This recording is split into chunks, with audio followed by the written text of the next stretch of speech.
సుమన్ టీవీలో మీ business promotions కోసం ఈ కింది నెంబర్ను సంప్రదించగలరు. Welcome to Vishnu talks. నేను మీ విష్ణు. ప్రస్తుతం నాతో పాటు certified financial planner Ram Prasad గారు ఉన్నారు. వారితో మాట్లాడదాం. సార్, రామ్ ప్రసాద్ గారు, welcome to Suman TV. Sir నమస్తే అండి.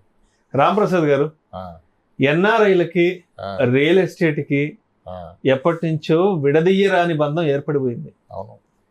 ఎలా అయిపోయిందంటే ఎన్ఆర్ఐలు అంటేనే రియల్ ఎస్టేట్ లో కోట్లాది రూపాయలు పెట్టుబడులు పెట్టాలి అన్నంతలా ఈ కాన్సెప్ట్ వచ్చేసింది ఎప్పటి నుంచో. అంటే ఒక 20 సంవత్సరాల నుంచి ఎప్పుడైతే బాగా ఐటీ ఉద్యోగాలు వృద్ధిలోకి రావడం, ఐటీ ఉద్యోగాల పేరుతో అందరూ విదేశాలకు వెళ్ళడం, అక్కడ సెటిల్ అవ్వడం, అక్కడ డబ్బులు సంపాదించడం, ఇక్కడ పెట్టుబడులు పెట్టడంతో ఈ వేవ్ అనేది ఎక్కువ అయిపోయింది కదా. సో అయితే ఎన్ఆర్ఐలు మరీ ఎక్కువగా రియల్ ఎస్టేట్లో పెట్టుబడులు పెట్టడం వల్ల మరి భవిష్యత్తులో ఎటువంటి ఇబ్బందులు ఉంటాయంటారు? ఎందుకంటే మీరు కూడా చాలా మంది ఎన్ఆర్ఐ క్లయింట్స్తో రెగ్యులర్గా డీల్ చేస్తుంటారు, మాట్లాడుతుంటారు, కాబట్టి మీరు ఎక్కువగా విన్న వర్షన్ ఏంటి ఎన్ఆర్ఐల వైపు నుంచి? మీరు తెలుసుకున్న సాధక బాధకాలు ఏంటి? ఎందుకంటే నాకు కూడా చాలా మంది ఎన్ఆర్ఐలు కాల్ చేస్తుంటారు బయట కంట్రీస్ నుంచి.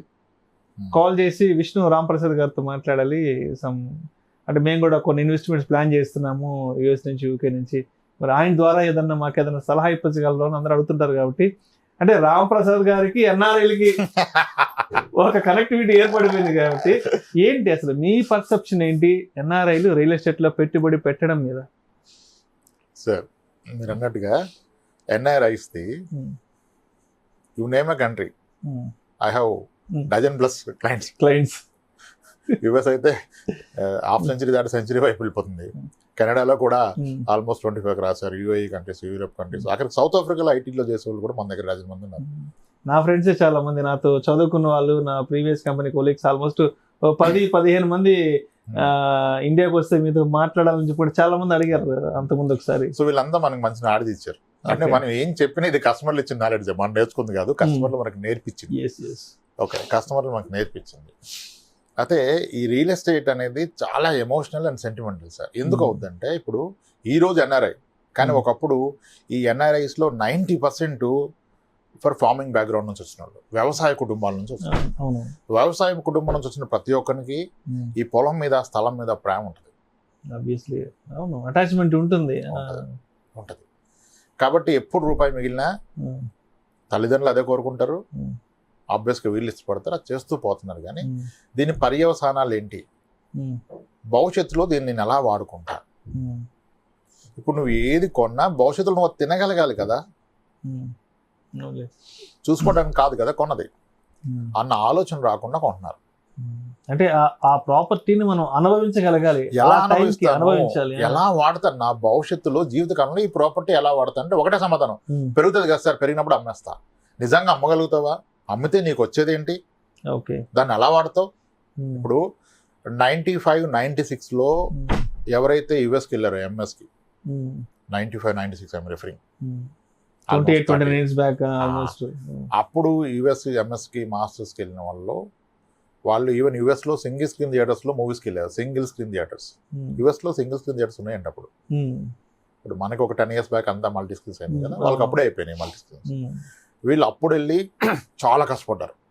ఇక వీళ్ళు చేసిన హార్డ్ వర్క్ ఎవరు చేయాల, డెడికేషన్ చేస్తూ కష్టపడ్డారు, చేస్తూ జాగ్రత్త చేస్తూ ఆ మిగిలిన డబ్బంతా ఇండియాలో పెట్టారు సార్. ఇండియాలో ఎక్కడ పెట్టారు? రియల్ ఎస్టేట్లో పెట్టారు. అత్తగారు ఊర్లో పొలాలు, నాన్నగారు ఊర్లో పొలాలు, ఫ్రెండ్ ఏమన్నా కొంటే ఆడ పక్కన స్థలాలు, పొలాలు కొనేసారు. ఇప్పుడు అవన్నీ పెరిగి కొన్ని 100 ఎకరాల దాకా పెరిగిపోయింది. 50 ఎకరాలు, 60 ఎకరాలు, 70, 100 అలా అయిపోయింది. ఇప్పుడు వాటి ధర కూడా మార్కెట్ విలువ బాగా పెరిగిపోయింది. అంటే ఇంచుమించుగా ఒక 60 ఎకరాలు కనుక ఓన్ చేస్తే ఎకరం ఒక 30 లక్షలు వేసుకున్నాం, హ్యూజ్ మనీ కదా. అట్లా 18 కోట్లు, 20 కోట్లు, 60, 70 కోట్లు ఆస్తుంది. కొంతమందికి వీళ్ళు కొనడం మొదలు పెట్టక ముందే తల్లిదండ్రులు కూడా కొనుక్పెట్టారు. వాళ్ళకి వచ్చి ఉంటాయి కదా తాతల నుంచి అవి ఇవి. ఇప్పుడు వీళ్ళకి 50 ఏళ్ళు వచ్చినాయి.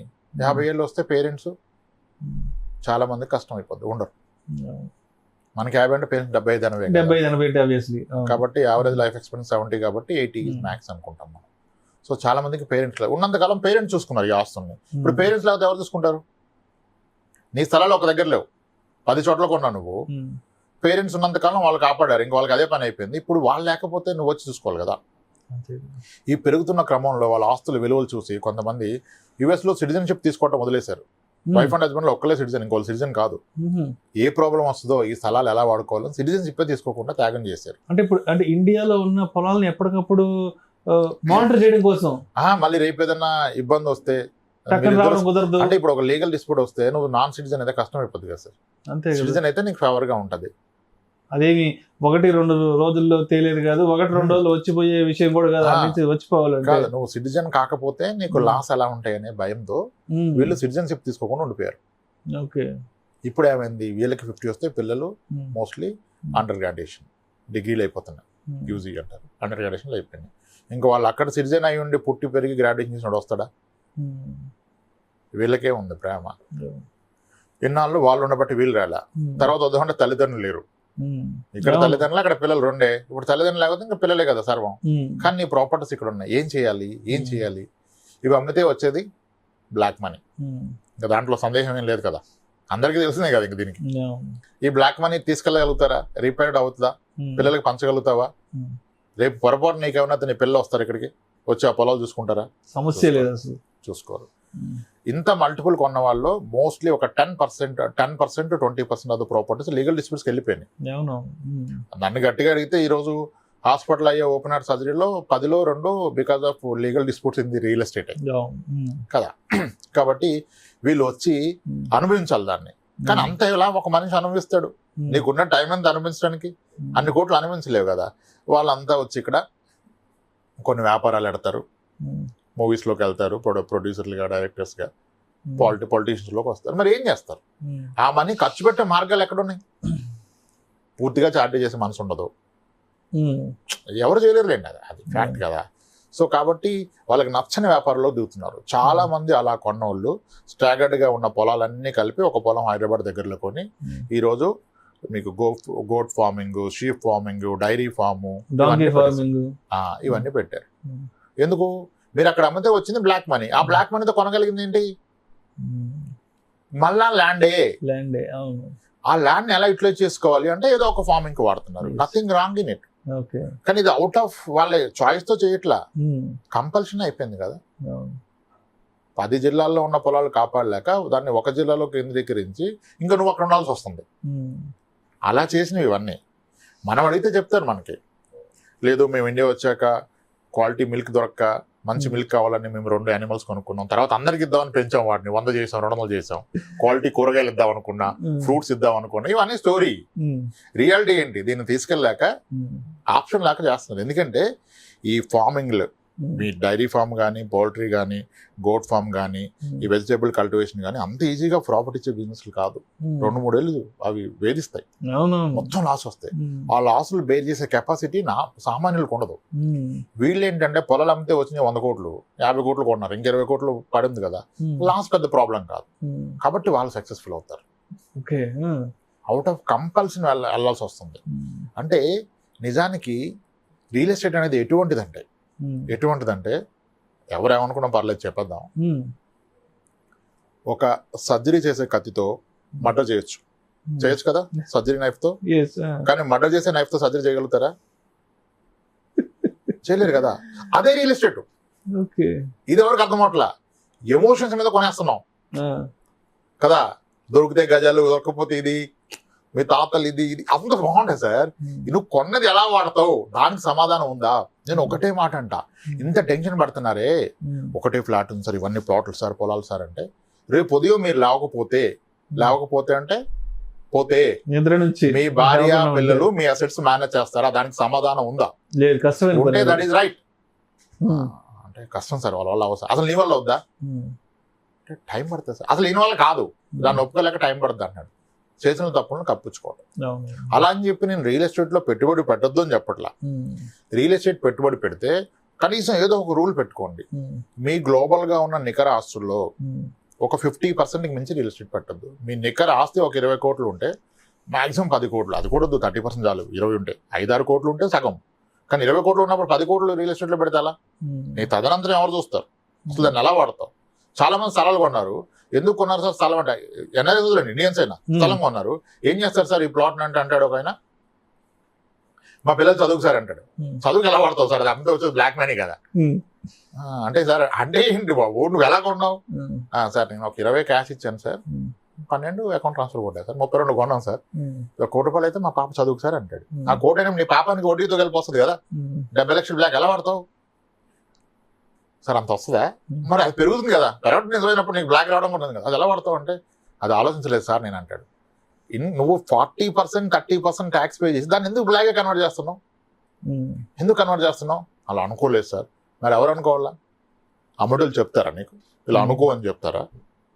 తప్పు కదా. అందుకే అంటాను నేను, అందరికి కోపం వస్తుంది కదా పిల్లల భవిష్యత్తుని. అదండి శత్రువులు ఎక్కడ ఉన్నారో ఇంట్లో అంటే కోపం వచ్చింది కదా అందరికి. మరి నువ్వు అంత కన్సర్న్ పెట్టుకుని నువ్వు రాంగ్ ఇన్వెస్ట్మెంట్ పెడితే నువ్వు కాదా శత్రువు?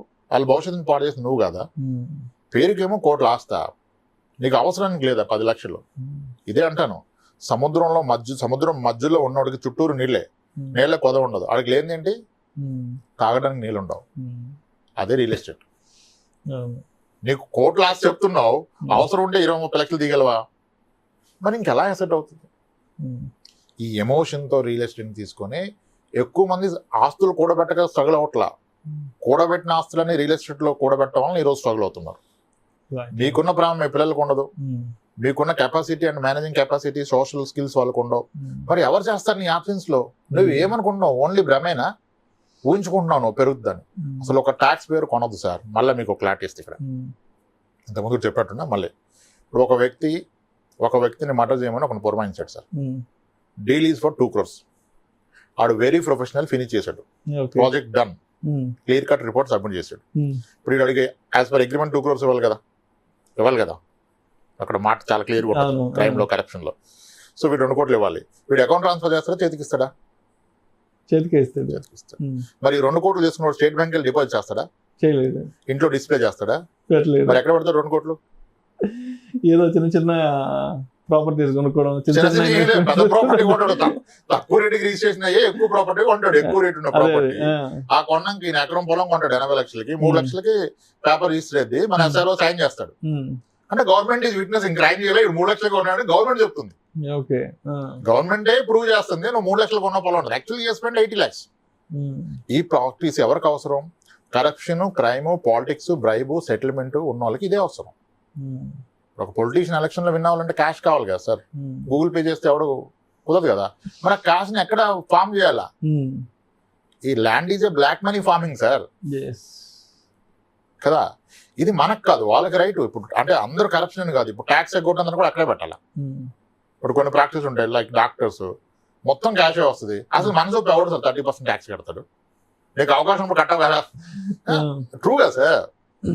ఇప్పుడు అలాంటి ప్రొఫెషనల్ దాంట్లో కూడా సీఎన్ గట్టి కడుతాం మేము. ఏంటి అసలు మాకు వచ్చేదంతా మీరు మొత్తం ట్యాక్స్ ఎవరు కడతారు అంటే, సార్ మీరు ఒక పని చేయండి సార్ అంటాడు. ఏం చేయాలని అడిగితే మా సీఏ అంటాడు, సార్ మీరు ఎక్కువ జీతాలు ఇచ్చే ఎంప్లాయీస్ కి క్యాష్ రూపంలో తీసుకోండి. క్యాష్ రూపంలో తీసుకుని ఏం చేయాలంటే స్థలం కొనుక్కోండి సార్ అంటే. అరే స్థలం కొని ఏం చేస్తాను నేను? ఇంకా పెద్ద మిస్టేక్ చెప్తున్నా అండి. ఇప్పుడు మీరు అన్నారు ఎన్ఆర్ఐస్కి ఫైనాన్షియల్ ప్లానింగ్ చేస్తా ఉంటే, సార్ నాకు ఇండియాలో అన్ని రెంటల్ ఇచ్చే ప్రాపర్టీస్, పిచ్చి ప్రాపర్టీస్ ఏం లేవు సార్. మీరు చెప్పాక నేను మొత్తం రెంట్ వచ్చేది కొన్నాను సార్, స్థలాలు లేవు సార్. గుడ్ కదా, ఎక్సలెంట్ కదా. నేను ఇప్పుడు ఇంకొక బిల్డింగ్ కొందాం అనుకుంటున్నాను సార్, కమర్షియల్ బిల్డింగ్, మనకి రెంట్ వస్తుంది సార్ అంటాడు. Commercial is no doubt right, కానీ నీకు ఆల్రెడీ రెంట్ వస్తుంది ఒక 15 లక్షలు. వీళ్ళు మిస్ అయిన పాయింట్ ఏంటంటే, నేను అంటే ఇక్కడ ఎందుకు సార్ యూఎస్లో కొనుక్కోవచ్చు కదా అన్న. సార్ యూఎస్లో విపరీతమైన ట్యాక్స్లు ఉంటాయి సార్ అన్నాడు. ఇండియాలో ట్యాక్స్ లేదని ఎవరు చెప్పారంటే, మనకి తక్కువే కదా సార్ అన్నాడు. ఎవరు చెప్పారు తక్కువ? నీకు తెలియదు. అంటే నాట్ నోయింగ్ ది చట్టం తెలకపోవడం ఎక్స్క్యూజ్ కాదు కదా సార్. నీకు తెలియదు, రెగ్యులేటర్ నువ్వు ఫాలో అవట్లా. రెగ్యులేటర్ ఏంటంటే, ఏ వ్యక్తికైనా సరే, ఎన్ఆర్ఐ కానీ రెసిడెంట్ ఇండియన్ కానీ, రెంటల్ ఇన్కమ్ 20 లక్షలు పర్ ఇయర్ దాటితే అతను 18% GST పే చేయాలి. తెలుసా? ఏమో సార్ మేము పే చేయట్లేదు సార్. పే చేయకపోతే తప్పించుకున్నట్టు కాదు కదా. 18% GST పే చేయాలి నువ్వు రెంట్ మీద. అండ్ మీరు కనుక ఎన్ఆర్ఐ అయితే మీ టెనెంట్ మీకు ఇచ్చే రెంట్లో 30% ట్యాక్స్ డిడక్షన్, TDS డిడక్ట్ చేయాలి. అది చేయకపోతే ఈ tenant is also punishable offence. అది టెనెంట్ కూడా పనిషబుల్. ఓకే, మనం ఎవరు అవ్వట్లేదు సార్. మరి ఇప్పుడు దాకా ఏం లేదు సార్, మా ఫ్రెండ్స్ అంతా అదే చేస్తున్నారు సార్ అంటే, డ్రంక్ అండ్ డ్రైవ్ అందరూ దొరుకుతారా సార్? మనం దొరకాలంటే ఏదో ఒకరు దొరుకుతారు కదా, ఎవడో ఒకరు దొరుకుతారు, ఎవడో తెలియదు కదా. డ్రంక్ అండ్ డ్రైవ్ లో దొరికేది ఎంతమంది? 100. తాగే వాళ్ళు ఎంతమంది? 10,000 మంది అవుతారు. డ్రంక్ అండ్ వాళ్ళు దొరకలేదని రిస్క్ లేదు అనుకుంటే ఎలా? సో ఇది ఆలోచించట్లా. TDS 30%, GST 18%. యాక్చువల్గా నువ్వు ఇన్కమ్ ట్యాక్స్ 30 కట్టాలి, టీడీఎస్ దాంట్లో అడ్జస్ట్ అవుతాం. 48% is the tax on your rental income in India. US లో ప్రాపర్టీ ట్యాక్స్ అంత లేదు. ప్రాపర్టీ మీద వచ్చే ఇన్కమ్ మీద కూడా స్టేట్ ని బట్టి 32 to 36% ట్యాక్స్ కడతారు. ప్రాపర్టీ ట్యాక్స్ కాస్త ఎక్కువ ఉంటుంది సార్. యుఎస్ లో ప్రాపర్టీ ట్యాక్స్ 1 to 3% అంతా ప్రాపర్టీ వాల్యూ మీద ఉంటుంది. కానీ ఆ ట్యాక్స్ కట్టినందుకు వాళ్ళు స్కూల్ ఎడ్యుకేషన్ ఫ్రీగా ఇస్తారు, చూపిస్తారు క్లియర్ గా దాంట్లో బ్రేకప్ చేసి. ఆ లొకేషన్ లో వచ్చిన ప్రాపర్టీ ట్యాక్స్ అన్ని బట్టి ఆ ఏరియాలో ఉన్న పిల్లలకి స్కూల్ ఎడ్యుకేషన్ ఇస్తారు. ఎక్సలెంట్ కదా, ఎక్సలెంట్ కదా అది. సో ఈ ఇండియాలో రియల్ ఎస్టేట్ బిల్డ్ చేస్తే ఇన్కమ్ వస్తుంది అంటే ఆ income is taxable like what? 18% GST plus 30% income tax, 48% tax you need to pay. You can't avoid చేస్తే దొరికిపోతావు. ఆ దొరికినప్పుడు చూద్దామంటే మనం ఏం చేయాలి. సో ఒక్క మోతాదికి మించి ఇప్పుడు దగ్గుమందు మూత తాగాలి సార్. కాఫ్ సిరప్ క్యాప్ తాగమంటే క్యాప్ తాగాలి, డబ్బా తాగుడే. దాని ఇంపాక్ట్స్ ఇంకా తర్వాత కరెక్ట్ చేసుకోలేరు సార్. చాలా మంది టెన్షన్ పడతారు. మీ వీడియో చూసినాక ఇట్లా అయింది సార్, మీరు అన్నది కరెక్టే సార్, మా బ్రదర్కి ఇలా అయిపోయింది సార్, ఇంకా నాకు మా బ్రదర్ అయిపోయినాక ఇంకా అసలు ఇప్పుడు అసలు లేదు సార్, హ్యాండిక్యాప్ అయిపోయింది సార్, మనం మేనేజ్ చేయలేకపోతున్నాం సార్, రిస్క్ అయిపోయింది సార్ అంటే ఏంటి ఇది ఆలోచించాలి కదా. నేను అసలు వద్దని చెప్పట్లే కదా. ప్రతిదానికి నీ గోల్కి లింక్ పెట్టాలి సార్. ఒక వ్యక్తికి భవిష్యత్తులో ఉన్న అవసరాలు ఏంటి? పిల్లలు చదువులు, పెళ్ళిళ్ళు, నీకంటూ ఒక మంచి ఇల్లు, నీ రిటైర్మెంట్ కొంటే ఒక ఫండ్. సో ఏది కొన్నా ఈ 4 దేనికో దానికి ఉపయోగపడుతుందా? పడుతుంది అంటే కొను. దేనికి ఉపయోగపడదు కానీ చూద్దాం లేండి సార్ అప్పటికంటే. నేను స్టోర్ రూమ్లో ఒక ఎక్విప్మెంట్ ఉంది సార్, దేనికి వాడతామంటే నీ దగ్గర సమాధానం లేదు. దేనికి వాడినేమో సార్ అంటే దాన్ని ఉంచడం ఎందుకు? That's what it is. Real estate good అంటే good, and to what extent it is good, that's the whole point. మీకు అర్థమైంది కదా? మర్డర్ చేసే కత్తి, సర్జరీ చేసే కత్తి, ఏ కత్తి కొంటున్నారో గుర్తుపెట్టుకోండి. రెండింటికి పనికొచ్చే కత్తి కొనండి కదా. మనం కరప్షన్ క్రైమ్ కాదు, we are tax payers. Then why you are buying a knife which can only do murder? Right sir, right right sir. Thank you so much Ramprasad గారు. రైట్ సార్, థ్యాంక్స్ అండి. ఎన్ఆర్ఐలు ఇష్టం వచ్చినట్లుగా పెద్ద పెద్ద అమౌంట్స్ తీసుకొచ్చి రియల్ ఎస్టేట్లో ఇన్వెస్ట్ చేయడం అనేది ఎంతవరకు కరెక్ట్? మోతాదుకు మించి రియల్ ఎస్టేట్లో ఇన్వెస్ట్ చేయడం వల్ల మరి భవిష్యత్తులో ఎటువంటి దుష్పరిణామాలు ఎదుర్కోవాల్సి వస్తుంది అనే అంశం గురించి మీ స్టైల్లో మంచి మంచి ఎగ్జాంపుల్స్తో మన ప్రేక్షకులకి చాలా చక్కగా అనాలిసిస్ తెలియజేశారు. Thank you so much sir. Thanks అండి.